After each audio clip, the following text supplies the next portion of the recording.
The smell of hickory smoke curled through the warm August air, carrying with it the low hum of laughter, clinking glasses, and the occasional pop from the grill. The Harper family's backyard looked like something out of a magazine. White string lights zigzagged above the long tables, their glow catching the rim of wine glasses and the polished cutlery. Thomas Harper stood behind the grill in his neatly pressed short-sleeve shirt, tongs in one hand, a tray of marinated ribs sizzling in front of him. His movements were slow, deliberate. To anyone watching, he seemed calm, just another host enjoying a family gathering. But his eyes were restless, scanning the yard in quiet sweeps, as though he were expecting something. Michael, his 28-year-old son, moved through the crowd with the kind of energy that felt out of place for a lazy summer evening. He shook hands, clapped backs, smiled when he needed to, but his smile didn't quite reach his eyes. Every few minutes, Thomas caught him glancing toward the house, particularly the sliding glass patio door. The two hadn't spoken much since the guests arrived. Thomas was still trying to work out why his son had insisted he not cancel tonight's gathering when, truthfully, Thomas hadn't been in the mood to host anyone. Then, just as Thomas turned to check on the skewers, he felt a hand brush against his. It was quick, subtle, so subtle that no one nearby noticed. Michael's hand. When Thomas looked down, there it was, a small, folded piece of paper, the edges slightly crumpled, faintly damp from Michael's sweaty palm. Michael didn't stop walking. He simply passed behind his father, murmuring just loud enough for Thomas to hear over the sizzle of the grill. "Start recording, you need to see this." The words were casual in tone, but Thomas caught the tension beneath them, the kind of undercurrent only a father could hear in his son's voice. For a moment, Thomas froze. The voices and laughter around him became a distant buzz. He opened the note with one hand, his thumb brushing the uneven folds. Michael's handwriting, sharp, quick strokes, spelled out just a few words. 7:02 p.m., stay where you are. Keep filming. Watch the patio door. Thomas glanced at his watch. 6:57 p.m. A bead of sweat rolled down his temple, though the evening breeze had cooled considerably. He looked toward Michael, who was now laughing lightly with a group near the drinks table, but his posture was stiff, his jaw tight. Thomas's mind raced. What could possibly happen at 7:02? His instincts told him not to dismiss it, not when Michael was involved. Over the years, his son had never been one for cryptic theatrics. If Michael was warning him, it meant there was something real, something dangerous or damning, about to unfold. Trying to look casual, Thomas reached for his phone in his apron pocket. He swiped the camera open, angled it low so it rested against the side shelf of the grill, the lens pointed directly at the patio door. He checked the frame, string lights glowing above, the door in perfect view, guests mingling in the foreground. If anyone noticed the phone, they'd think he was filming the party. 6:59 p.m. The crowd shifted as more guests arrived through the side gate, neighbors, old friends, people who had been part of the Harper family's social circle for decades. Thomas nodded, forced a polite smile, and flipped the ribs, though his attention was fixed on the seconds ticking by. 7:01 p.m. Somewhere behind him, a woman's laugh cut through the air, high and sharp. Ice clinked into glasses. The faint smell of David's expensive cologne drifted through the breeze, even though Thomas couldn't yet see his brother. That scent alone was enough to tighten the knot in his stomach. Then, 7:02 p.m. The sliding glass door eased open. David Harper stepped out, framed in the golden light from inside the house. His hair, as immaculate as always, caught the string lights just enough to give him that deliberate, camera-ready sheen. He wore a fitted navy polo, the kind that cost more than most people's weekly wages, and carried a glass of red wine with the practiced elegance of someone who had learned to perform wealth, not just possess it. Behind him was a younger man in a dark blazer, carrying a black leather case. The man kept his gaze low, avoiding eye contact with anyone. David's voice rang out, smooth and confident, cutting across the chatter. "Friends, family, can I have your attention?" The hum of conversation faded. Even the children chasing each other on the lawn slowed to a curious pause. Thomas kept his eyes on the grill, though the camera on his phone captured every detail. His chest felt tight, the heat from the coals mixing with the slow burn of dread in his gut. Michael had stopped talking to the guests near the drinks table. He was watching his uncle, his hands in his pockets, shoulders squared. Thomas didn't know exactly what was coming, but he could feel it, thick in the air, pressing in from all sides. Whatever was about to happen had been in motion long before tonight. And now, it was here, sliding into place with the precision of a plan that had been waiting for the perfect moment. The note in his pocket felt heavier than paper should. He didn't know it yet, but in less than 15 minutes, this backyard, his sanctuary, his home, would become the stage for the most public unmasking of David Harper's life. And Thomas would have the entire thing on film. The crowd instinctively drifted toward the patio as David stepped forward, his smile wide enough to suggest generosity but sharp enough to cut. The younger man with the leather case followed half a step behind, his posture bent slightly as if he wanted to disappear into the shadows cast by the string lights. David let the murmurs die down before he spoke again. "It means the world to me to see so many familiar faces tonight," he began, his voice carrying the polished warmth of a man who had given this speech in his head 100 times. "We're not just here to enjoy good food and good company. Tonight is about celebrating family success." A ripple of polite applause spread through the guests. Wine glasses lifted, smiles were exchanged. For anyone else, this would have been an unremarkable moment, just a proud businessman addressing friends and relatives. But Thomas saw something else.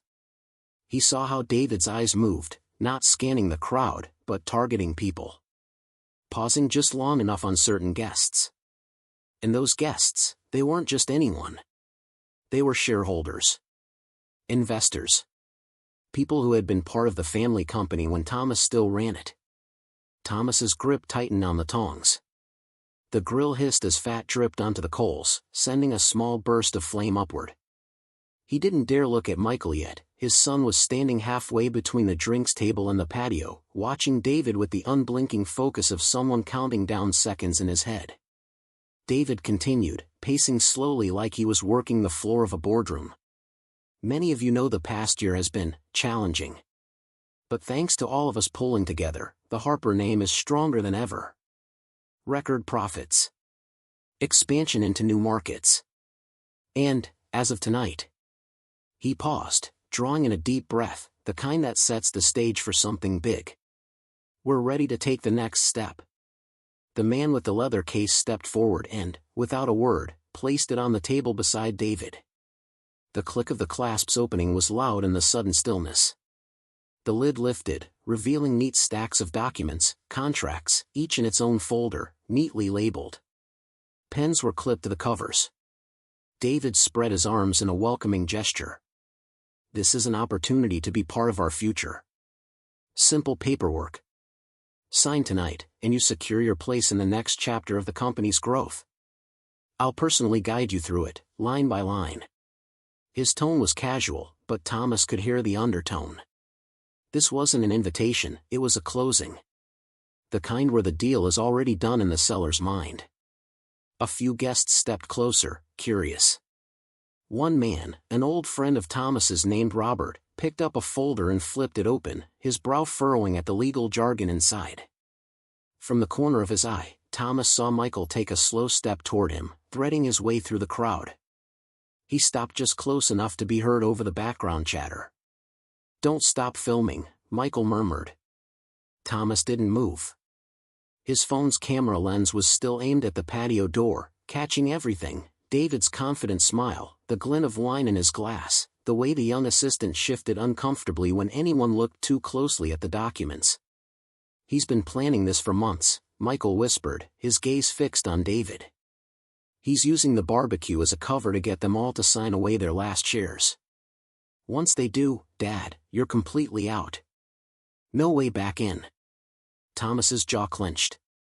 The note, the timing, the reason Michael had insisted they hold this gathering, it all started to lock into place. David laughed lightly at something a guest said and reached for another contract. "Trust me," he said, his voice carrying across the yard, "this is a win for everyone. You'll thank me later." Michael's hand brushed his father's apron pocket, where the folded note still sat. "We have one shot at this," he said, almost inaudible. "He doesn't know I've got the recordings. Just keep it rolling." Before Thomas could reply, Michael stepped back toward the patio, blending seamlessly into the group of guests circling David.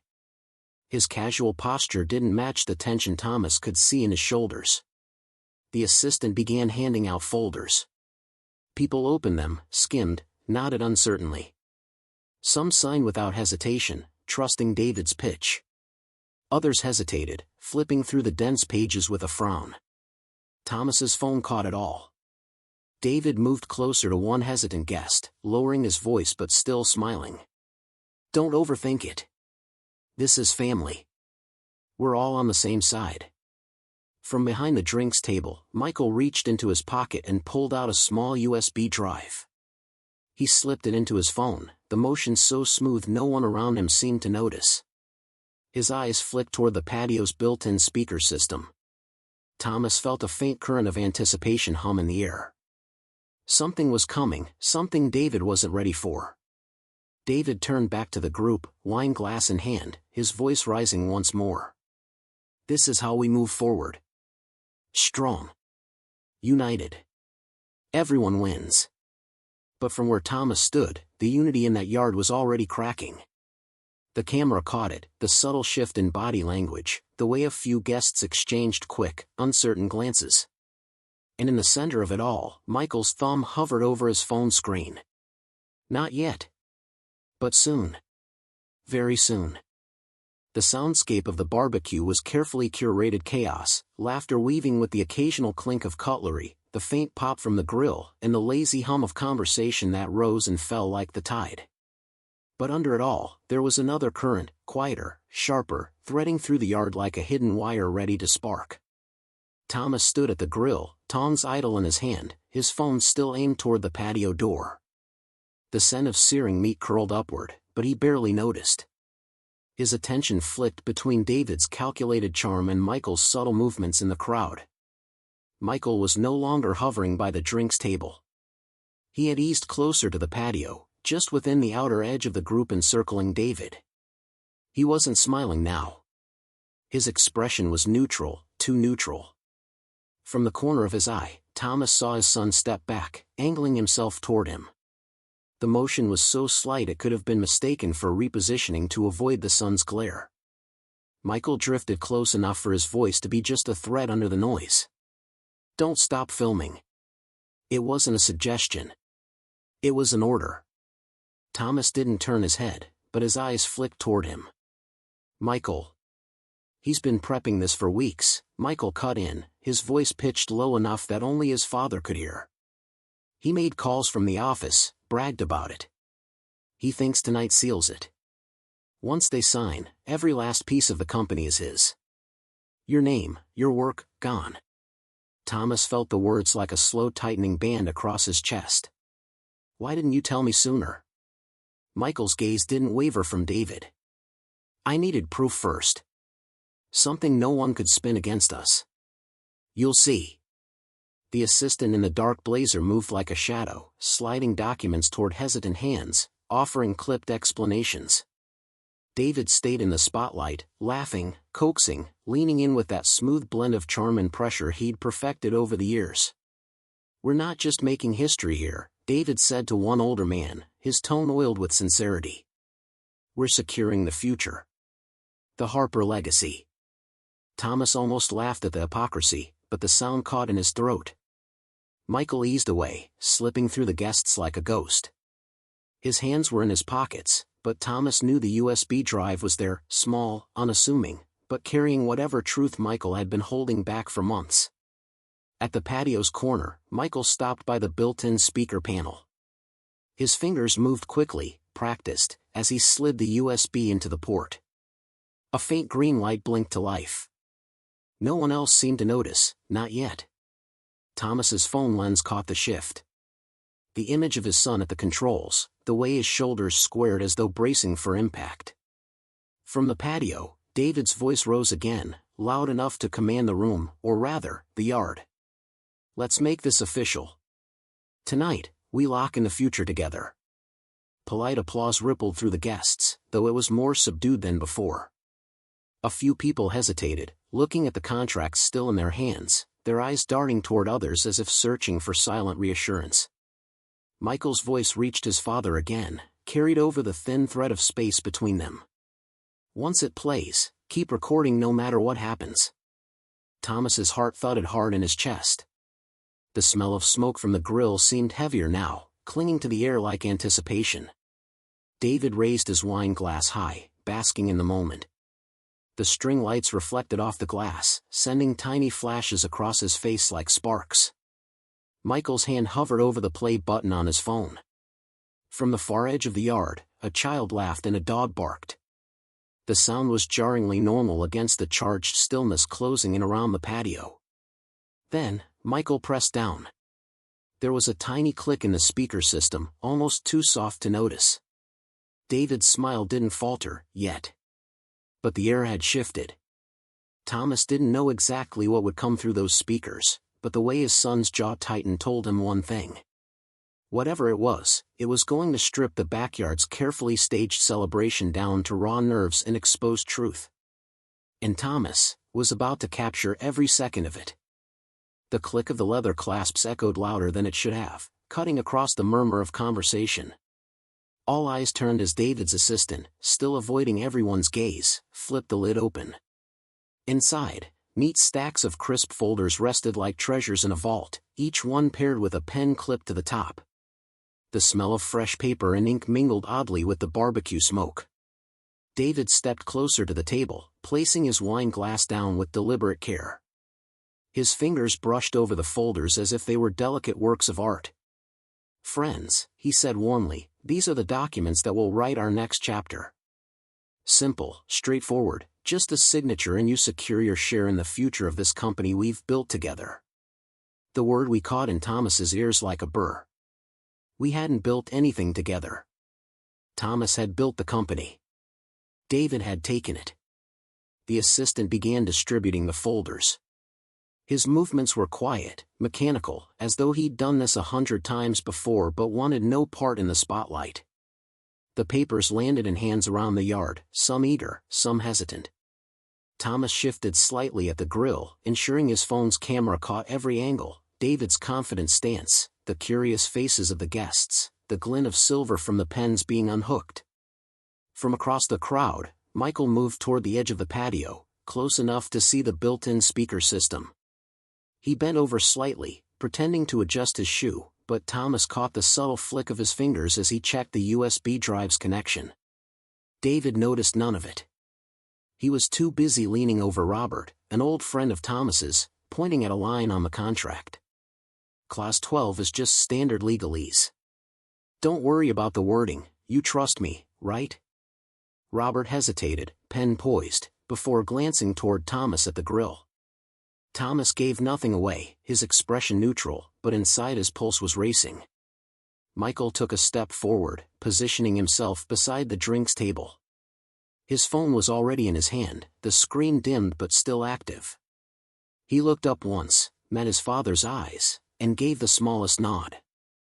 "We've had our ups and downs," David continued smoothly, addressing the crowd again. "But tonight proves that when family stands together, nothing can stop us. Let's make this official." It was the perfect setup. The trust, the warmth, the implied unity, exactly the kind of scene David wanted to broadcast in everyone's memory. Only, it wouldn't be his broadcast. Michael tapped his phone screen. A faint click sounded from the speakers, so quiet that only those closest might have noticed. David kept talking, oblivious. Then, the voice that came next wasn't his present self, it was his past, preserved in digital ink. "We'll host the barbecue, get them tipsy, then hand them the contracts. They won't read a thing. By the time they sober up, everything will be in my name." The words dripped with arrogance, smug and unguarded. It was David's voice, there was no mistaking it. The air in the backyard changed in an instant. Conversations died mid-sentence. A wine glass clinked against a table, then went silent. Faces turned, eyes wide, mouths parting in disbelief. David froze. His hand, halfway to reaching for another folder, lingered in the air for a beat before slowly lowering. "What?" he began, but the recording kept playing. "Thomas will be here, smiling and grilling, thinking it's all just a nice family evening. He won't even see it coming. By the time he finds out, it'll be done." A collective murmur rippled through the crowd. Several heads turned toward Thomas, whose face remained calm but whose eyes were locked on David. Robert let the folder in his hands drop onto the table. The pen followed with a dull tap. David's smile faltered, twisting into something harder to read, half denial, half calculation. "This is. Trust me," the recording continued, "it's the cleanest way. No confrontations, no public mess. Just a signature and they hand me the rest of their shares." The assistant in the dark blazer flinched at the sound of the words, his shoulders curling inward. He took a small step back, as though putting physical space between himself and the man he worked for. Phones began appearing in hands around the yard. Guests glanced down at their screens, frowning. The notification chime of a live stream echoed from one corner, then another. Michael was already walking forward now, casual but deliberate, the faintest edge of a smirk tugging at his mouth. "You wanted to make this official, Uncle David," he said, his voice carrying across the stunned yard. "Let's do it in front of everyone." He reached the speaker panel and adjusted the volume slightly, letting David's recorded voice play again, louder this time. There was no mistaking it. No chance of it being an impersonation. The murmurs grew louder, shifting into whispers and then into fragments of disbelief. Someone gasped. A woman's voice trembled as she asked, "Is this real?" David finally spoke, his tone sharp and clipped. "It's fake. A splice. Anyone can fake audio these days." But even as he said it, his eyes darted toward the assistant, who was staring at the ground. Thomas's phone caught it all, the sweat gathering at David's hairline, the stiffness in his shoulders, the way his hand tightened around his wine glass until his knuckles turned white. This wasn't the end of the reveal. It was only the first crack in the facade. And through that crack, the rest of the truth was about to pour. For a long second, no one moved. The only sound was David's voice echoing from the patio speakers, smooth and arrogant, spilling every word that had been meant to stay buried. "Get them tipsy, by morning everything's mine." The quiet was sharp enough to cut through the warm summer air. A wine cork popped somewhere near the drinks table, but no one laughed.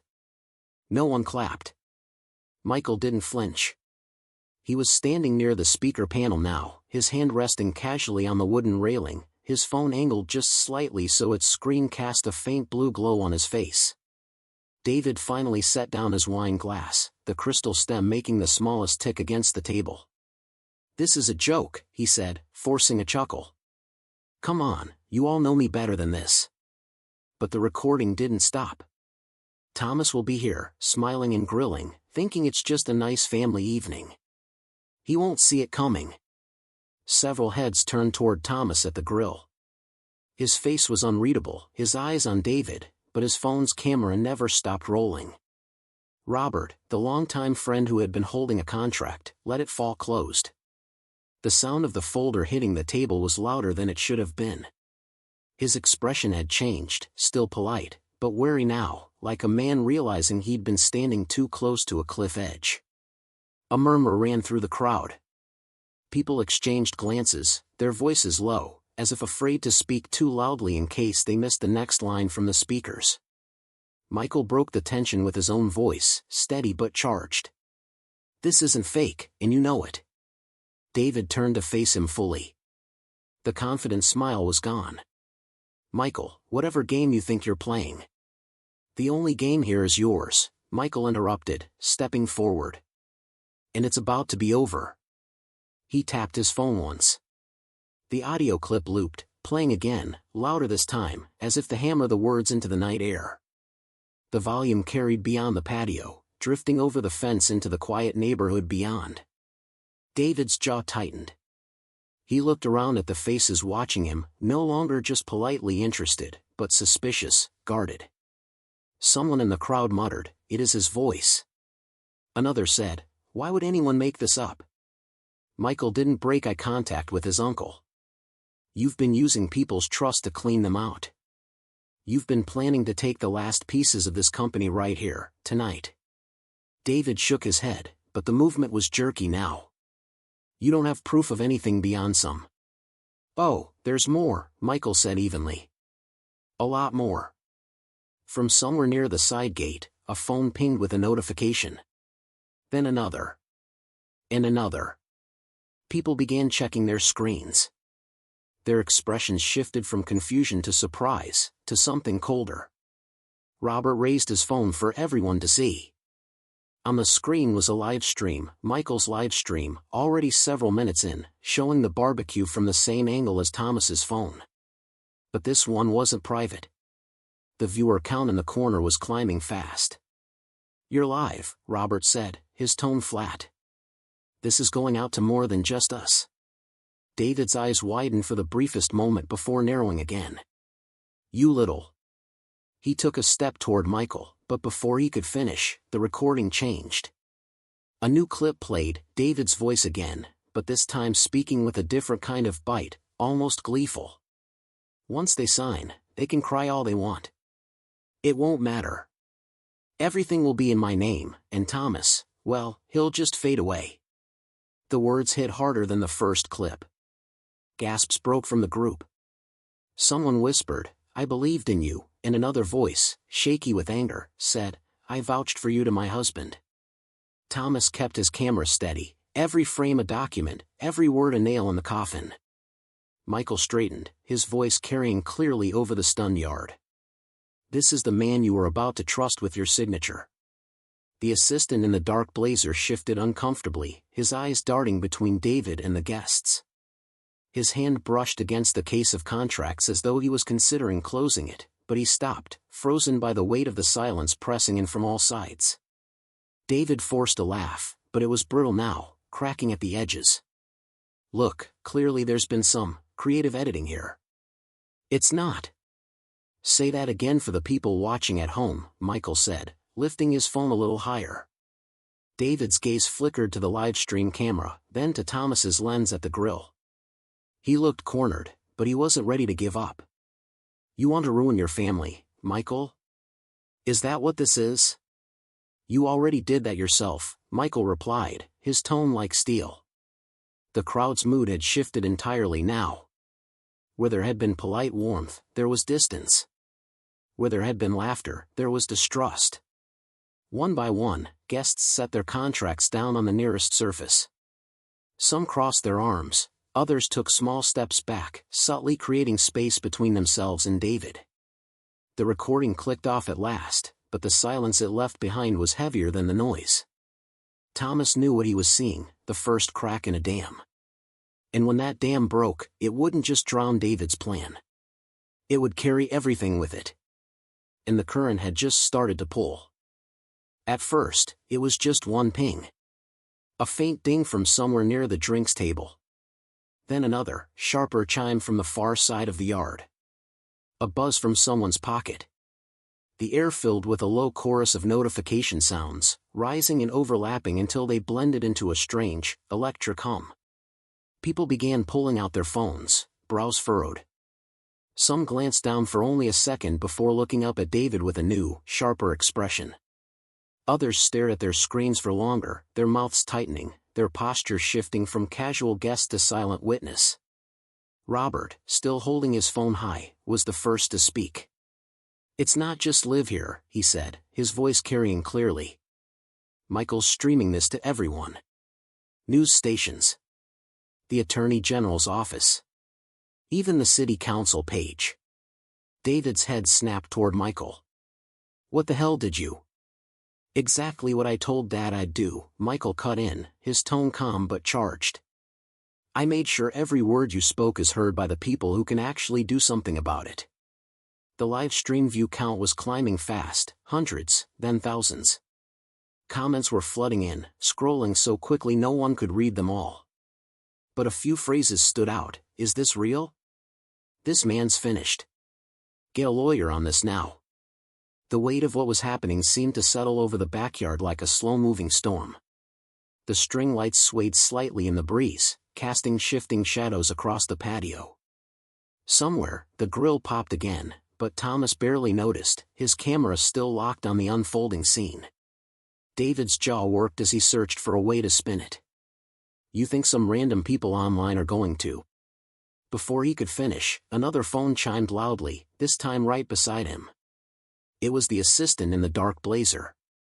He glanced at the screen, then quickly slid the phone back into his pocket, but not before Thomas caught the flicker of panic in his eyes. A woman in the crowd, a shareholder Thomas vaguely remembered from the company's early days, stepped forward, her voice trembling with restrained anger. "David, I signed my first investment papers with you 15 years ago. I trusted you. And now I'm watching you brag about conning us out of everything." David lifted his hands as if to calm the room. "Listen, But he was cut off by another voice, sharper, colder. "It's over, David." Everyone turned. Two men in plain suits had stepped forward from the edge of the yard. They'd been mingling quietly among the guests until now, their presence so understated most hadn't noticed them. But the way they moved now, measured, deliberate, made it clear they weren't just there for the food. One of them spoke in a level tone. "We've been monitoring the feed. We've already contacted the right people. I suggest you stop talking." David's face paled, though his jaw remained tight. "Who invited you?" The man gave a small shrug. "We were already on the guest list. Neighbors, remember?" The crowd seemed to pull back even further, the space around David widening as though they all instinctively wanted to avoid being too close when the hammer dropped. Michael took a step forward, his phone still in hand. "You called this a celebration of family," he said, his voice steady but carrying an edge. "But all it was the final act of your theft." Another wave of notifications rolled through the yard, louder this time. Someone read aloud from their screen. "It's already on Channel 7's live ticker." Thomas's stomach tightened. This wasn't just a backyard confrontation anymore. This was public. Permanent. David glanced at the case of contracts still sitting open on the table. The assistant shifted uncomfortably, then closed the lid without being told. The sharp click of the clasps was almost symbolic, like the coffin lid sealing. But David still wasn't ready to yield. "Do you have any idea what you've done?" he hissed at Michael. "You've ruined your own name, too." Michael shook his head slowly. "No. I've protected it." The suited men exchanged a glance, then one of them stepped closer to David, speaking in a voice that was quiet but firm. "We suggest you stay put. People will be here soon who'll want to have a very long conversation with you." For the first time that night, David's confidence cracked visibly. His eyes darted toward the gate, toward the house, as if calculating an escape route. But the crowd's shifting positions made it clear there was no discreet way out. Thomas kept filming, his hands steady despite the pounding in his chest. The note Michael had slipped him earlier now felt like a live wire in his pocket, buzzing with the reality of how quickly this had escalated. The sound of sirens wailed faintly in the distance, growing closer. Guests began murmuring again, this time not in confusion but in something closer to grim satisfaction. The trap had been sprung, and the jaws were closing fast. And in the middle of it, David stood frozen, not the master of the evening anymore, but the main exhibit. David's chest rose and fell a little too fast, though he tried to mask it with a lazy sip of wine. The glass trembled in his hand, a ruby line crept up the crystal like a lie caught mid-sentence. Around him, the crowd had shifted, no longer guests, but witnesses. The string lights hummed above, insects tapping their tiny bodies against the bulbs, a nervous percussion under the silence. From the grill, Thomas kept the camera steady. Smoke coiled up, softening the edges of faces, giving everything the look of a film set right before the director calls action. He could feel the urge to step in, to move, to defend his son, but he held still. Michael had asked him to keep filming. That was the job. David put the glass down with a deliberate tick and forced the corners of his mouth into a smile that didn't touch his eyes. "All right," he said, projecting calm. "We've all had our fun with edited audio. Anyone can download a filter in. Michael didn't raise his voice. He didn't need to. If it's edited, tell us the day you didn't make that call, he said. I'll read the phone company log after you answer. A ripple went through the yard. David's gaze flicked, briefly, to the assistant with the leather case. The assistant looked at his shoes, throat bobbing. He'd closed the case already, the sharp clasps looked like teeth. Robert stepped forward, folder still in hand. You told me Clause 12 was standard, he said, voice quiet. It signs our voting rights to you. His eyebrows pinched together. I was about to sign that in front of my kids. David spread his hands, the practiced gesture of a man who'd sold more than products in his life. Robert, you know me. This is family politics. Thomas is upset, Michael's caught in the middle. Let's not turn a barbecue into a witch hunt. From the edge of the lawn, one of the men in plain suits spoke without moving closer. We'd encourage you not to characterize evidence as a witch hunt, sir. His tone was courteous, the words weren't. A phone chimed. Then another. A neighbor's voice drifted from beyond the fence. We can hear it. It's live on Channel 7. David's head snapped toward the sound. The veneer slipped, just for a heartbeat, the lines around his mouth tightened, his eyes narrowed. He turned back to Michael. You think you understand the consequences of what you're doing? You don't. When this is over, I'll own. Michael took a step toward the speaker panel, casual as a man refilling a drink. Finish that sentence, he said, eyes steady. Say it into the microphone. A brittle laugh scraped out of David. Cute. He pivoted, faster than anyone expected, and reached for the patio speaker, fingers splayed to yank the cable free. The nearer-suited man moved at the same time. Not aggressive, just, there, suddenly, in David's path, his hand open, palm out. Please don't interfere with an active recording, he said. For a moment, the tableau held, David's outstretched hand, the flat, calm palm stopping him, the crowd breathing as one.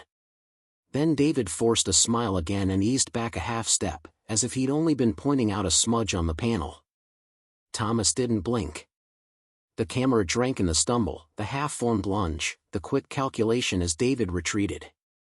Later, slowed down, it would be obvious to anyone. Let's make this simple, Michael said. He lifted his phone so the glow lit his face. On March 3rd, 5:17 p.m., you called a private number from your office line. Same day the celebration invites went out. Same day my father got a polite message telling him this barbecue was a great chance to reconnect. A few guests turned toward Thomas, as if seeing the invite anew. Thomas kept the lens steady. Inside, something old and sore pressed against his ribs. David shook his head, slower now. Phones are spoofed all the time, he said. Do you want to spend money on experts? Fine. I will. I'll bury you in experts. Michael's mouth didn't move, but his eyes did, cooler, steadier. Mine already listened, he said.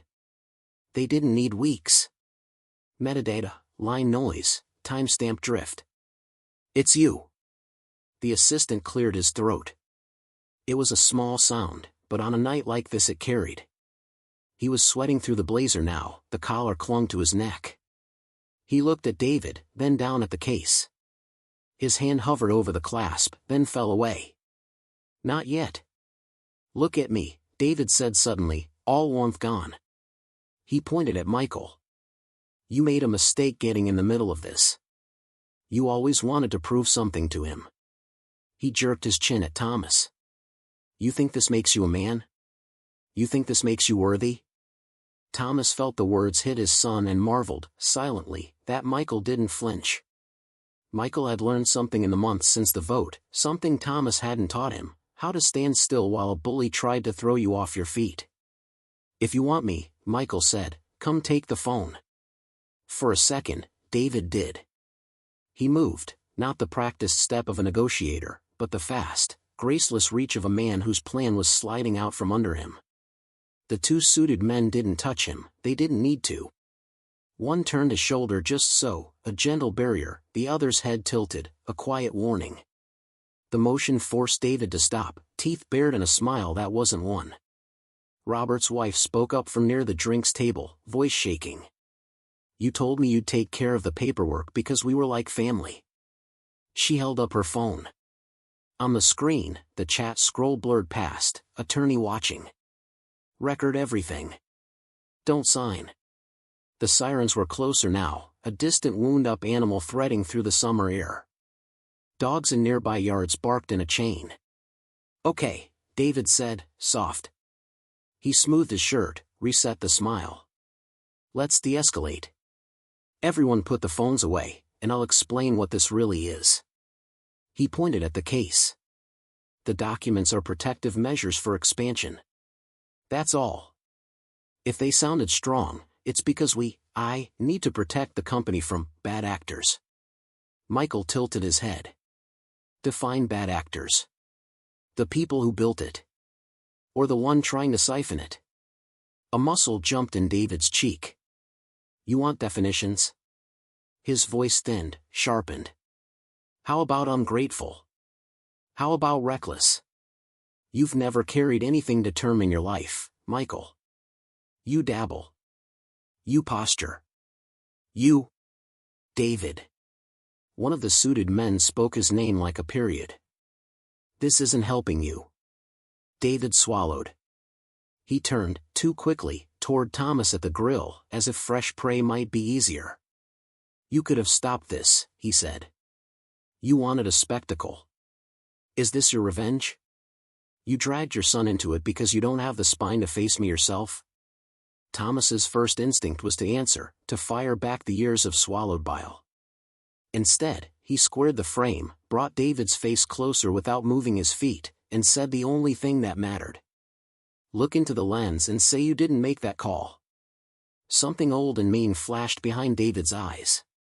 He glanced, again, at the case. The assistant took an involuntary step back. Michael's thumb hovered over his screen. He didn't press play. Not yet. He let the pause thicken until the night itself seemed to lean in. "You know," Michael said softly, "the part that broke me wasn't the vote. It was how proud you sounded when you thought no one would hear you. Like stealing from people who trusted you made you bigger." A flash of teeth, not a smile. "It made me smarter," David said. Then he caught himself, but the words were already out, suspended above the patio like a dropped glass waiting to shatter. Phones lifted. A lull wound through the crowd. "Thank you," Michael said, almost a whisper. He glanced at the suits. "You heard it." They nodded once, both of them. The nearer one angled his body toward the gate, a quiet geometry that said, "Stay." Across the yard, a child's voice broke in, confused, asking if the party was over. The mother drew him back gently, eyes never leaving David. "Here's what happens next," David said, pushing through the moment like a man finding a last, hidden door. "You all calm down, we step inside, and I call my lawyer. We agree on language. Tomorrow, this is a misunderstanding. The news moves on. You'll thank me for..." He stopped. A fresh wave of notifications rolled through the guests, brighter, louder. On half a dozen screens, the same banners slid down. "Breaking, local businessman heard on live stream discussing share grab." Below it, a clipped preview of the recording, his own voice, looped on a major outlet's feed. For the first time, real fear showed in his face. Not outrage. Not calculation. Fear. Michael didn't savor it. He just said, "There's more you need to answer for," and let the sentence hang, a doorway to what was coming. The sirens wound closer, decisively now. The assistant closed his eyes for a second, like a man praying. Thomas's camera tracked David as he looked from the case to the speakers to the gate, a trapped animal measuring fences. He lifted his chin, tried the smile one more time. It didn't land. "Last chance," Michael said. "Explain the calls. Or I cue the next file." David's silence was the loudest sound in the yard. The string lights hummed. The grill ticked as it cooled. On the other side of the fence, a neighbor whispered to someone, "He's finished." In the lens, David looked smaller than he had at 7:02. Not because the camera had moved, but because the room had learned his scale. Michael's thumb lowered, still not pressing play. Patience, weaponized.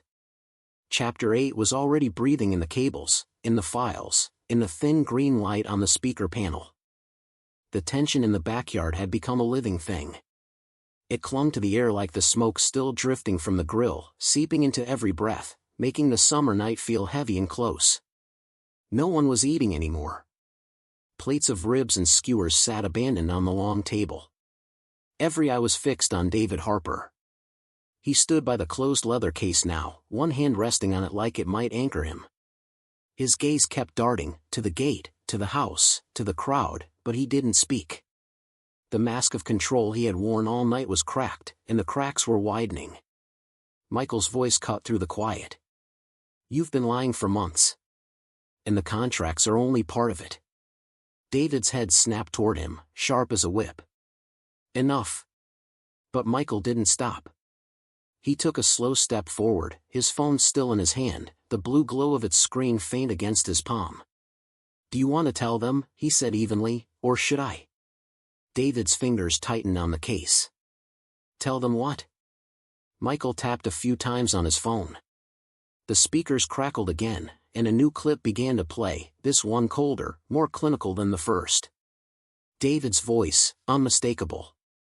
"Move the rest to the account in Belize. Keep the withdrawals small, spread out over 6 months. No one's watching the health fund anyway." Gasps erupted in the yard. A woman near the front clapped a hand to her mouth. Someone else muttered, "The health fund?"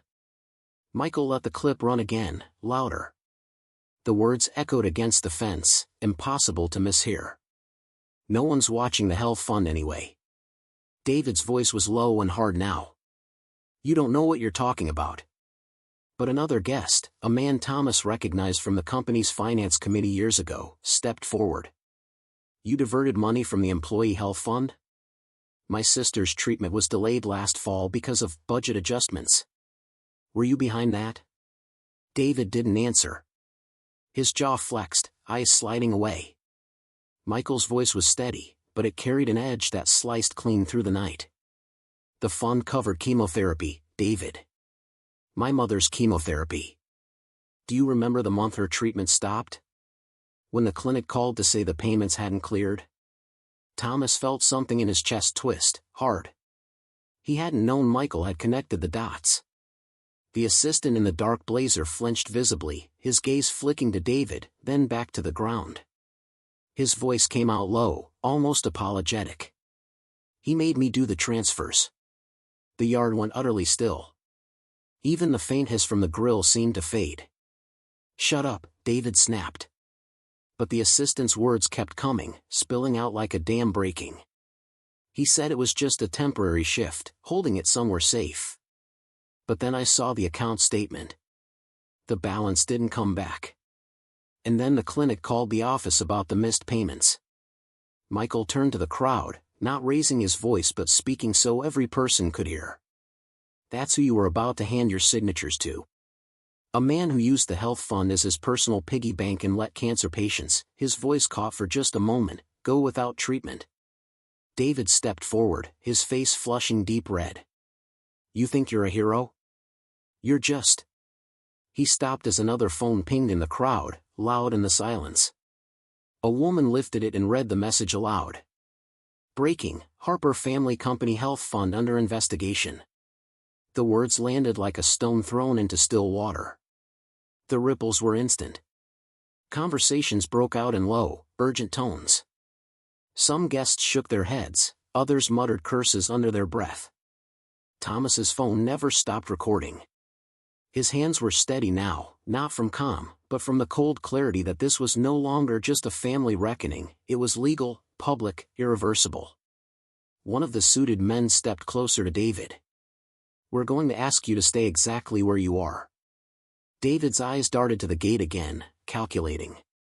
But even his assistant had shifted subtly to stand between him and the open path. Michael slid the phone back into his pocket. We're done with secrets. Every file, every transfer, you'll explain it to people who won't smile and nod. David tried to laugh, but it came out flat, lifeless. You think you've won? You have no idea what. The sound of approaching sirens cut him off, louder now, filling the night with their wail. The crowd parted slightly, not for him, but for what was coming. And for the first time, Thomas saw it, the flicker of real panic in David's eyes. It was the look of a man who just realized that the night he thought would end with him holding every card was instead the night his entire deck was set on fire. The moment the word investigation left that woman's mouth, the entire backyard seemed to shift. It wasn't just the awkward silence anymore, it was a change in temperature, in pressure, in loyalty.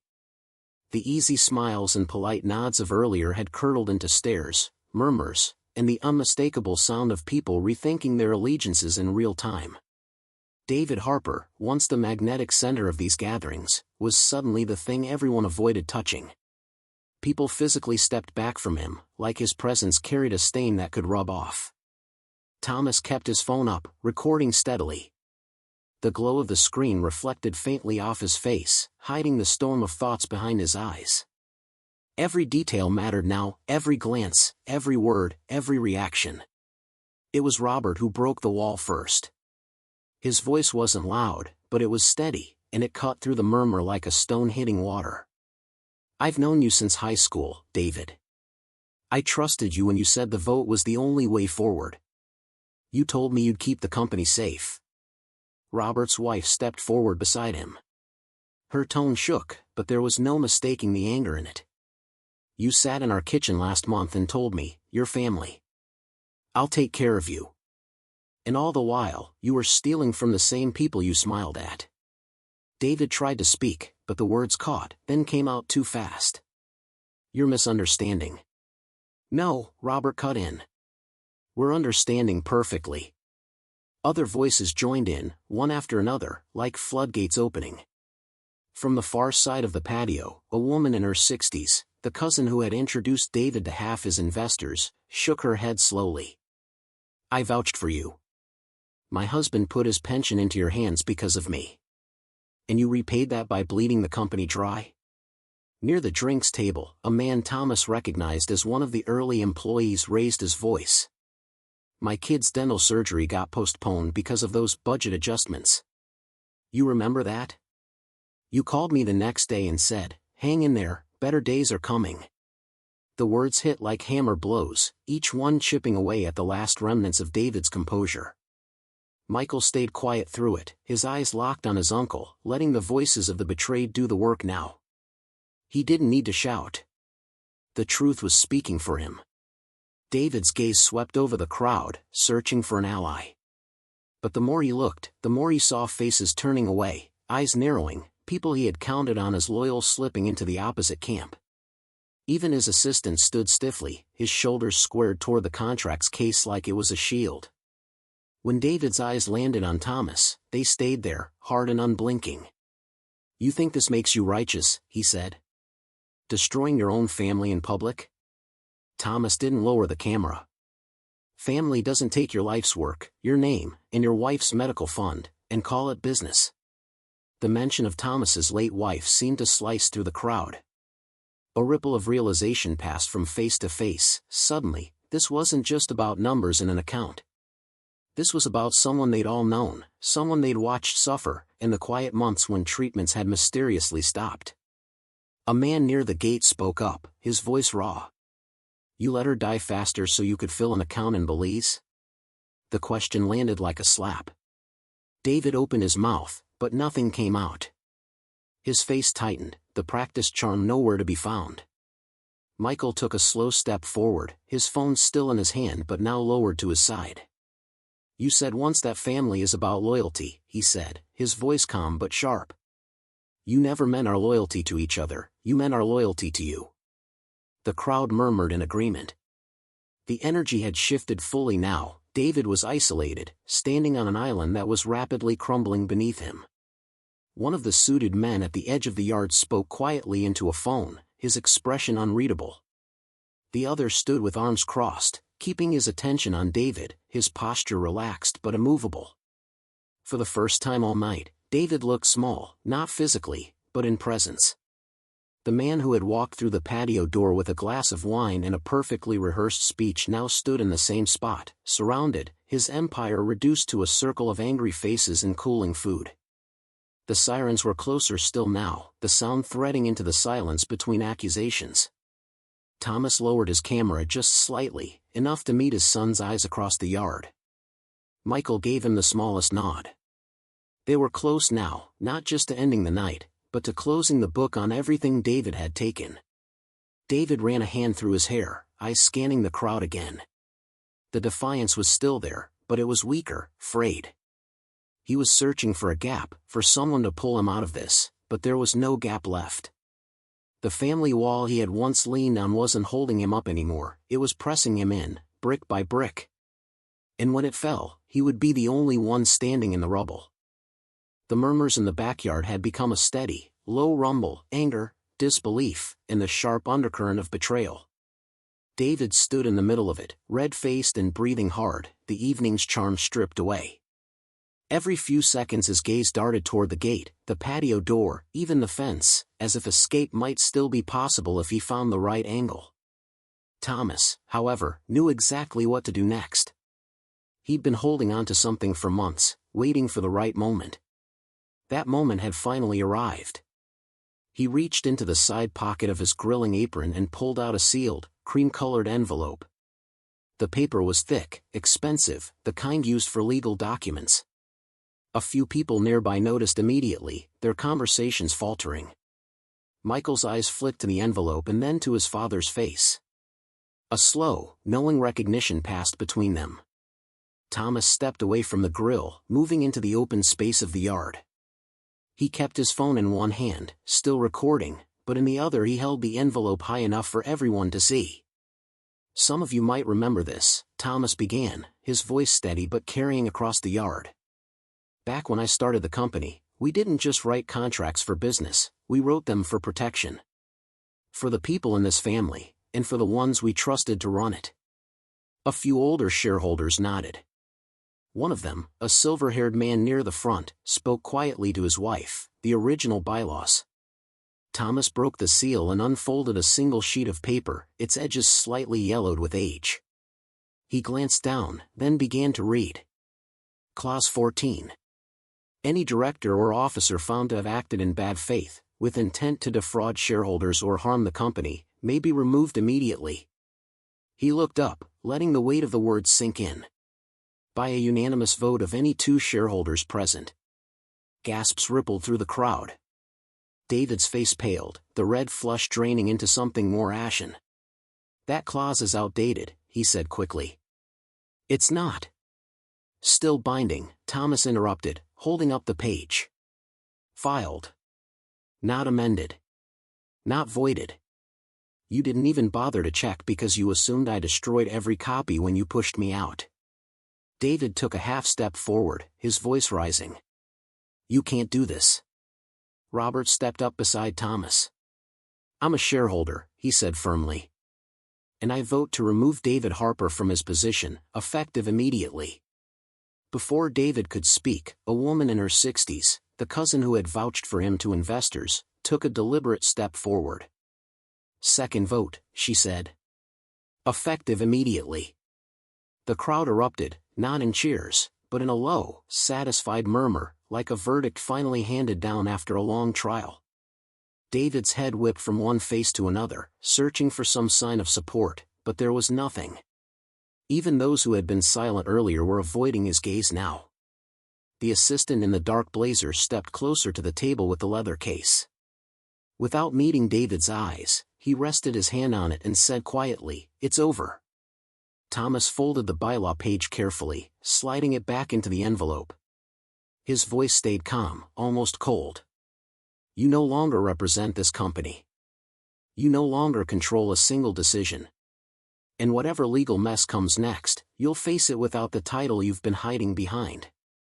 One of the suited men stepped in, producing a small notepad.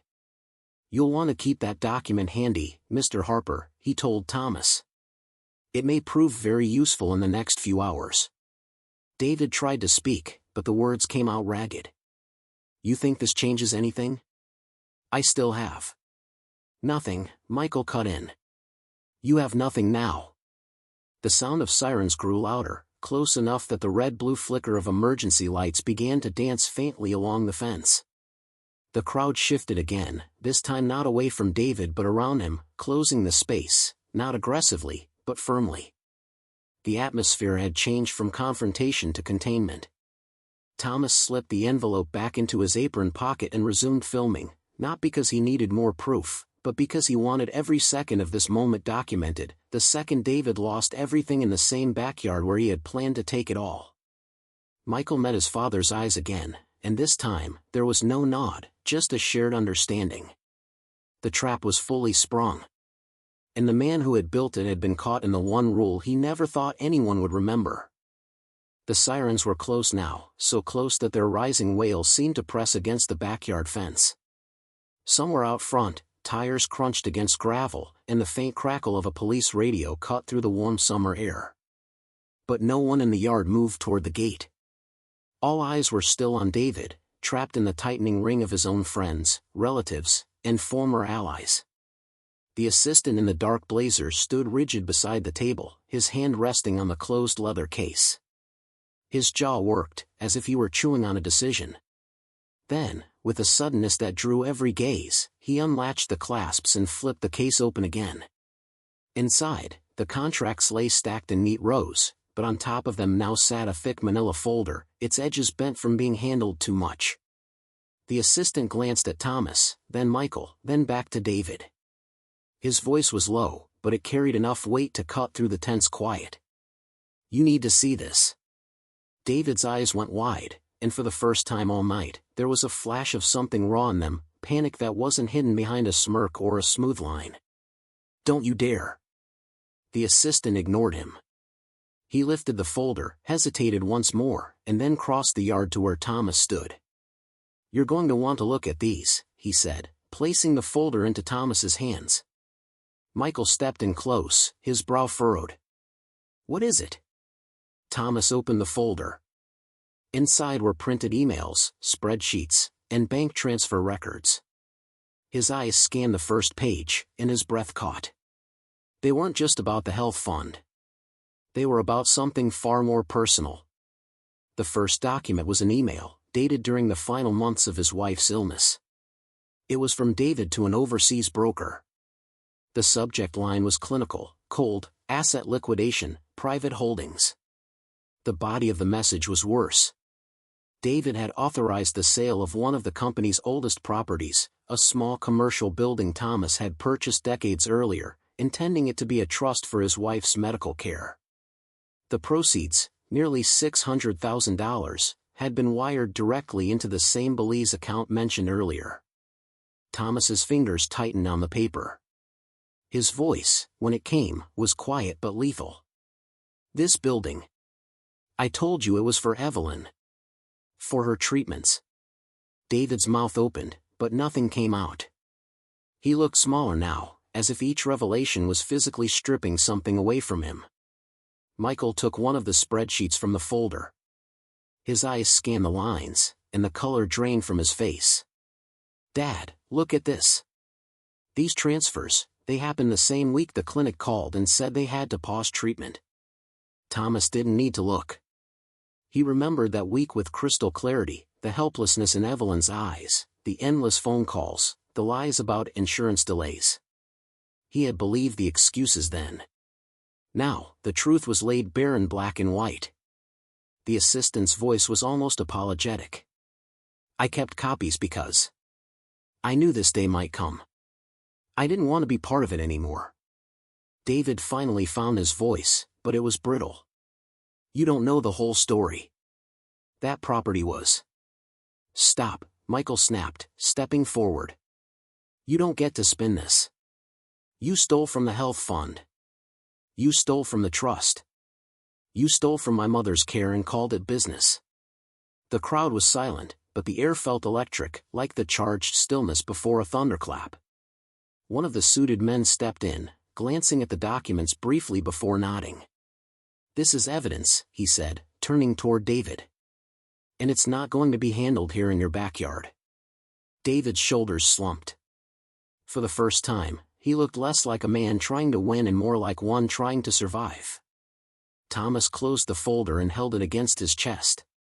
His voice was steady, but each word was weighted with years of betrayal. "You took everything from her, and you didn't even flinch." David didn't answer. His gaze was on the ground now, fixed on some invisible point between the flagstones. Michael stepped closer to his father, lowering his voice so only he could hear. "We've got him. All the way." Thomas didn't smile. There was no satisfaction yet, only the heavy gravity of knowing the truth was finally in the open. From the front yard came the sound of car doors slamming, and the low murmur of uniformed voices. The sirens cut off, replaced by the crunch of boots on gravel. The assistant stepped back, his role in the evening finished. But before he did, he gave Thomas a small nod, an unspoken apology for the part he had played. And in that moment, Thomas realized that this night had stopped being about a company hours ago. Now, it was about Evelyn. About Michael. About every person David had lied to, stolen from, and smiled at while holding the knife. And it wasn't over yet. The red and blue wash of police lights bled across the backyard, painting the faces of the guests in shifting color. It was surreal. This scene that had started as a summer barbecue now looked more like the end of a crime drama. The air carried the sharp scent of cooling charcoal, mingled with the faint metallic tang of tension that hadn't yet broken. Two uniformed officers stepped through the open gate, their radios crackling softly. Behind them came a plainclothes detective, tall, methodical in his movements, his gaze sweeping the yard before settling on David Harper. David didn't move at first. He stood with his back to the leather case on the table, his shoulders squared, as if some final show of defiance might change the trajectory of what was about to happen. But his eyes kept flicking to the folders still clutched in Thomas's hands. The detective approached, his voice calm but carrying authority. "David Harper?" David lifted his chin. "That's me." The detective held up a small leather badge wallet, the gold glinting briefly in the patio light. "We'd like to ask you a few questions about some financial transactions. And we're going to need you to come with us." A few guests shifted, the murmur starting again, soft but charged. David's voice came out tight. "This is a misunderstanding." Michael stepped forward, not toward the police but toward his father. He spoke quietly, though the whole yard could hear. "No, it's finally an understanding." One of the officers moved to David's side, speaking low, the kind of tone that offered a choice between walking out calmly or being escorted more directly. David's jaw clenched.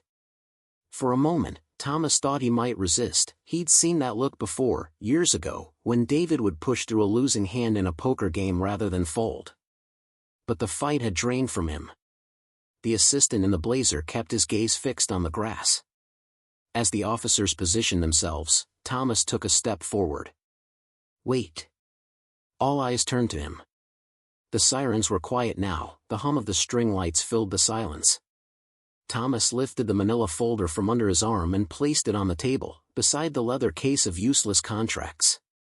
"This company," he said, his voice carrying without effort, "was never meant to be a weapon. It was meant to be a promise. To my employees, to my partners, and to my wife, Evelyn." He paused, letting her name hang in the air.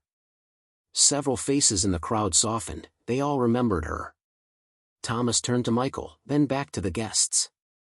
"Effective immediately, I'm placing full control of the company into a trust under her name. Every decision, every dollar, every asset, protected. No one will ever be able to do what was done here tonight again." It was quiet for a moment, then a slow wave of murmurs spread, approval, relief, something like closure. David's mouth opened, but nothing came out. Whatever argument he'd been preparing had died somewhere between the lights and the folder on the table. The detective nodded once to the officers. "All right. Let's go." As they began leading David toward the gate, he twisted his head, looking back at Thomas. "You think this is the end?" Thomas met his gaze steadily. For you? Yes. The crowd parted to let them through. The sound of boots on gravel receded toward the waiting vehicles out front. When the gate closed behind them, the yard seemed to exhale all at once. Conversations began in low voices, people started to gather plates and cups, moving slowly, as if unsure whether the night was truly over. Michael came to stand beside his father, his voice low.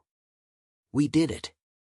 Thomas didn't smile, but there was a softness in his expression now. We told the truth. That's enough. The two suited men approached briefly, offering quiet thanks for the cooperation before slipping out through the side gate. The assistant remained for a moment, hands in his pockets, then gave Thomas a nod before walking away into the night. The grill had gone cold. The last curls of smoke drifted lazily upward, lit by the glow of the string lights. Somewhere beyond the fence, a car engine started, then faded down the street. Thomas picked up the folder one last time, running his thumb along the edge.